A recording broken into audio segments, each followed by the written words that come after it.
प्राचीन भारत के इतिहास में उज्जैनी नगरी का नाम स्वर्ण अक्षरों में अंकित है। यह वह भूमि थी जहां न्याय का शासन था और कला संस्कृति का वास था। इस समृद्ध राज्य के अधिपति थे महाराजा भर्तृहरि।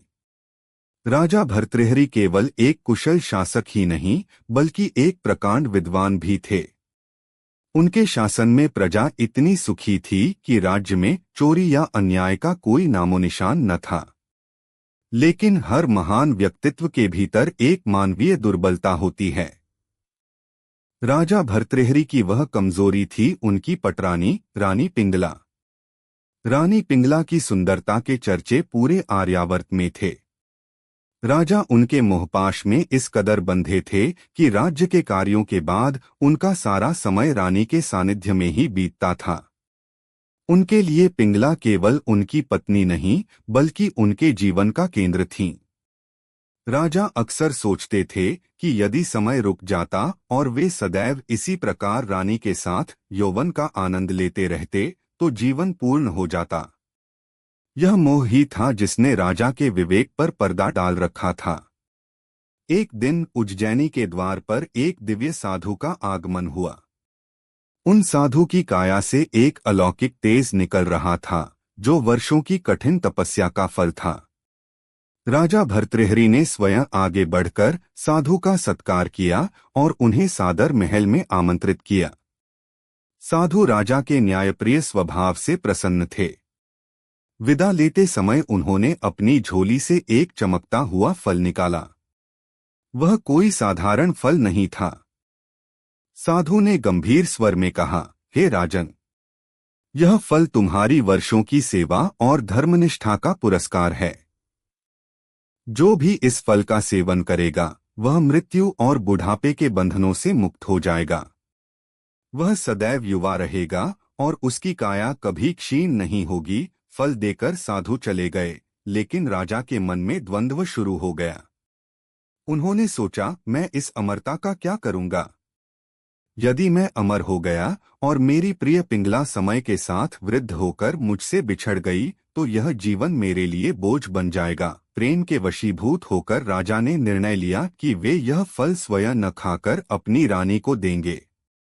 ना रहे, रानी ने मुस्कुराते हुए फल स्वीकार तो कर लिया, लेकिन उनके हृदय में राजा के प्रति वह निष्ठा नहीं थी जिसकी राजा अपेक्षा करते थे। रानी पिंगला गुप्त रूप से राज्य के अश्वपाल कोतवाल से प्रेम करती थी। जैसे ही राजा कक्ष से बाहर निकले, रानी ने उस फल को अपने प्रेमी को देने का निश्चय किया। उन्होंने सोचा, राजा के साथ अमर होकर मैं क्या करूंगी? मेरा हृदय तो इस युवक के लिए धड़कता है। यदि यह अमर हो गया तो हमारा प्रेम अमर हो जाएगा। रानी ने वह फल कोतवाल को सौंप दिया। किंतु नियति का खेल बड़ा ही विचित्र होता है। वह कोतवाल स्वयं रानी से सच्चा प्रेम नहीं करता था। उसका मन तो नगर की एक गणिका नगरवधू पर अटका था। कोतवाल ने सोचा कि वह इस फल को उस गणिका को देगा ताकि वह सदा सुंदर बनी रहे। उसने वह अमर फल उस गणिका को भेंट कर दिया। गणिका, जो अपने जीवन को पापों और अंधकार से भरा मानती थी, फल पाकर विचारमग्न हो गई। उसने सोचा, मैं अमर होकर क्या करूंगी? मेरा यह जीवन तो समाज की गंदगी को ढोने में ही बीत रहा है। अमरता तो किसी ऐसे व्यक्ति को मिलनी चाहिए जिसके जीवित रहने से संसार का कल्याण हो। उसे तुरंत राजा भर्तृहरि का स्मरण हुआ। उसने सोचा कि राजा एक पुण्यात्मा हैं। यदि वे अमर रहेंगे तो प्रजा का सदियों तक भला होता रहेगा। निस्वार्थ भाव से वह गणिका अगले दिन राजा के दरबार में पहुंची और वह फल राजा के चरणों में अर्पित कर दिया। राजा उस फल को देखते ही स्तब्ध रह गए। उनके पैरों तले जमीन खिसक गई। यह वही फल था जो उन्होंने अपनी सबसे प्रिय रानी को दिया था। राजा ने कांपते हुए हाथों से वह फल उठाया।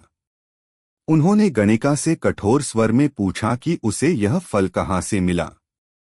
भयभीत गणिका ने सारा सच उगल दिया कि उसे यह फल कोतवाल ने दिया है। राजा ने तुरंत कोतवाल को बंदी बनाने का आदेश दिया। जब कोतवाल से सख्ती से पूछताछ की गई तो उसने रानी पिंगला का नाम ले लिया। राजा भर्तृहरि के लिए यह केवल एक धोखा नहीं था, बल्कि उनके पूरे अस्तित्व का ढह जाना था। जिस रानी के लिए उन्होंने अपनी मुक्ति और अमरता का त्याग कर दिया, वही रानी उनके पीठ पीछे किसी और के लिए षड्यंत्र रच रही थी। राजा के मन में एक गहरा शून्य पैदा हो गया। वे बार बार सोचने लगे, धिक्कार है उस रानी पर जिसे मैंने अपना सर्वस्व माना। धिक्कार है उस कोतवाल पर जिसने विश्वासघात किया। धिक्कार है इस कामदेव पर जिसने मुझे इस मोहजाल में फंसाया।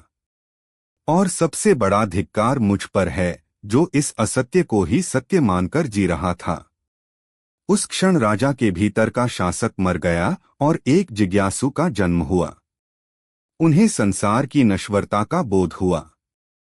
उन्होंने देखा कि यहाँ कोई किसी का नहीं है। प्रेम, संबंध, वैभव और शक्ति सब कुछ क्षणभंगुर है। जिस सुंदरता पर वे मुग्ध थे, उसके पीछे कितना बड़ा छल छिपा था, यह देखकर उनका हृदय विरक्ति से भर गया। भर्तृहरि ने उसी क्षण राजसी वस्त्रों का त्याग करने का निर्णय लिया। उन्होंने अपने छोटे भाई विक्रमादित्य को बुलाकर राज्य की बागडोर उन्हें सौंपने का निश्चय किया। कथाओं के अनुसार राजा ने महसूस किया कि अमरता शरीर की नहीं, बल्कि आत्मा की होती है। उन्होंने सोने का मुकुट उतार फेंका और गेहुआ वस्त्र धारण कर लिए। महल की सुख सुविधाएं अब उन्हें कांटे की तरह चुभने लगी थीं। उन्होंने उज्जैनी की सीमाओं को लांघकर सत्य की खोज में जंगलों की ओर प्रस्थान कर दिया। राजमहल छोड़कर भर्तृहरि अब एक सन्यासी बन चुके थे। वे जंगलों में, पहाड़ों की कंदराओं में भटकने लगे। उन्होंने गुरु गोरखनाथ के सानिध्य में योग और अध्यात्म की दीक्षा ली। उनकी यह यात्रा एक राजा से महान योगी बनने की यात्रा थी। वैराग्य की इस अवस्था में उन्होंने जो अनुभव प्राप्त किए, उन्हें उन्होंने 3 महान कृतियों में पिरोया, जिन्हें आज हम शतकत्रय के नाम से जानते हैं। नीति शतक, इसमें उन्होंने समाज, व्यवहार और राजनीति के सूक्ष्म सिद्धांतों को समझाया। उन्होंने बताया कि एक मनुष्य को श्रेष्ठ बनने के लिए किन गुणों की आवश्यकता होती है। श्रृंगार शतक, इसमें उन्होंने प्रेम और आकर्षण के मनोविज्ञान को दर्शाया। यह उनके उन दिनों का अनुभव था जब वे सौंदर्य और प्रेम के प्रभाव में थे। वैराग्य शतक, यह उनके जीवन का निचोड़ था। इसमें उन्होंने बताया कि कैसे संसार की मोहमाया से छूटकर ही मनुष्य परम शांति को प्राप्त कर सकता है। भर्तृहरि की रचनाएं आज भी उतनी ही प्रासंगिक हैं जितनी सदियों पहले थीं।